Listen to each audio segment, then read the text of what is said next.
அஸ்ஸலாமு அலைக்கும் வரஹ்மத்துல்லாஹி வபரக்காத்துஹு. நோன்பு துறக்கும் நேரம். அல்லாஹுடைய தூதர் ஸல்லல்லாஹு அலைஹி வஸல்லம் அவர்கள் கூறினார்கள், நோன்பாளிக்கு 2 மகிழ்ச்சிகள் உள்ளன. நோன்பு துறக்கும் வேளையில் கிடைக்கின்ற ஒரு மகிழ்ச்சியும், மறுமையில் தம்முடைய இரட்சகனாகிய அல்லாஹுவை அவர் சந்திக்கும் வேளையில் கிடைக்கின்ற ஒரு மகிழ்ச்சியும் தான் அவை.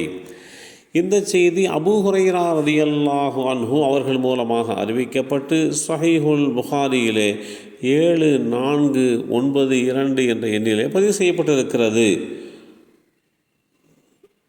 நோன்பு திறக்கின்ற நேரம் ஒரு மகத்துவமான ஒரு நேரம்.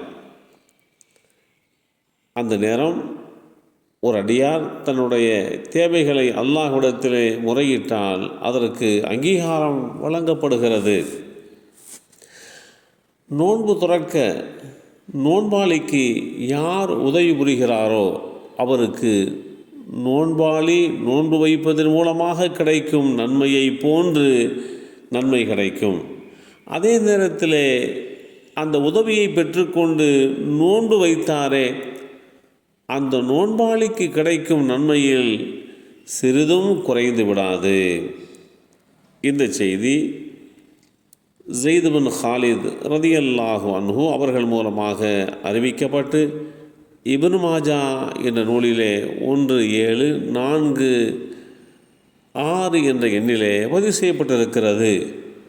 நோன்பு துறக்க நோன்பாளிக்கு யார் உதவி புரிகிறாரோ அவருடைய பாவங்கள் மன்னிக்கப்படுவதற்கும் நரகத்திலே இருந்து அவர் விடுதலை பெறுவதற்கும் அது காரணமாக ஆகிவிடும்.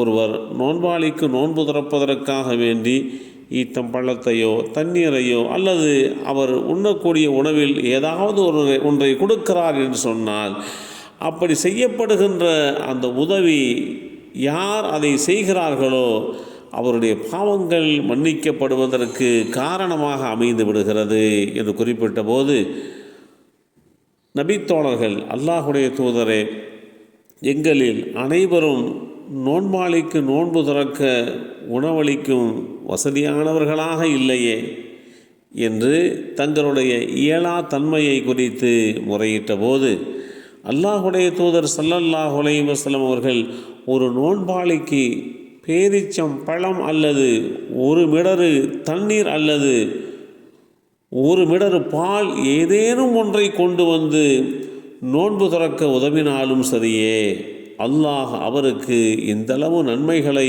வழங்குவான். யார் நோன்பாளிக்கு வயிறு நிரம்ப உணவளிக்கிறாரோ அதுவே அவருடைய பாவங்கள் மன்னிக்கப்படுவதற்கு காரணமாக அமையும். மறுமை நாளில் அவர் சொர்க்கத்திற்குள் நுழையும் வரை தாகமெடுக்காதவாறு அல்லாஹ் அவருக்கு தடாகத்திலே இருந்து தண்ணீர் புகட்டி அவருடைய தாகத்தை நீக்கிவிடுவான். நோன்பாளிக்கு கிடைக்கும் நன்மையை போன்று இவருக்கு நன்மை கிடைக்கும். அதே பட்சத்திலே நோன்பாளிக்கு கிடைக்கின்ற நன்மையில் கொஞ்சம் கூட குறைந்து விடாது. அவருக்கு அல்லாஹ் முழு நன்மையை வழங்கிவிடுவான் என்று விளக்கமளிக்கப்பட்டிருக்கிறது.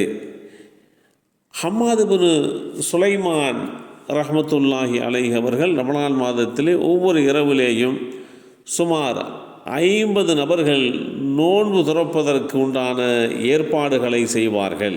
அதற்குண்டான தயாரிப்புகளிலே ஈடுபடுவார்கள். பெருநாள் அன்றைய இரவிலே அவர்களுக்கு ஆடைகளும் வழங்குவார்கள். இதையெல்லாம் எந்த அடிப்படையிலே என்று சொன்னால், நோன்பாளிக்கு செய்யப்படுகின்ற உதவி என்கின்ற அடிப்படையிலே இப்படிப்பட்ட காரியத்தை முன்னோர்களிலே நல்லோர்கள் இப்படி செய்து வந்தார்கள் என்பதை நாம் தெரிந்து கொள்ள முடிகின்றது.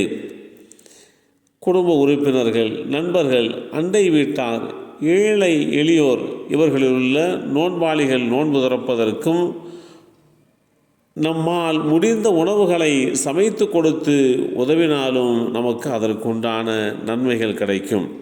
இந்த அடிப்படையிலே தான் தமிழகத்தில் உள்ள பள்ளிவாசல்களில் ரமலான் மாதம் முழுவதும் நோன்பு கஞ்சி காய்ச்சி எல்லோருக்கும் வழங்கும் பழக்கம் நடைமுறைக்கு வந்தது என்பதையும் இந்த கட்டத்திலே நாம் புரிந்து கொள்ள கடமைப்பட்டிருக்கிறோம்.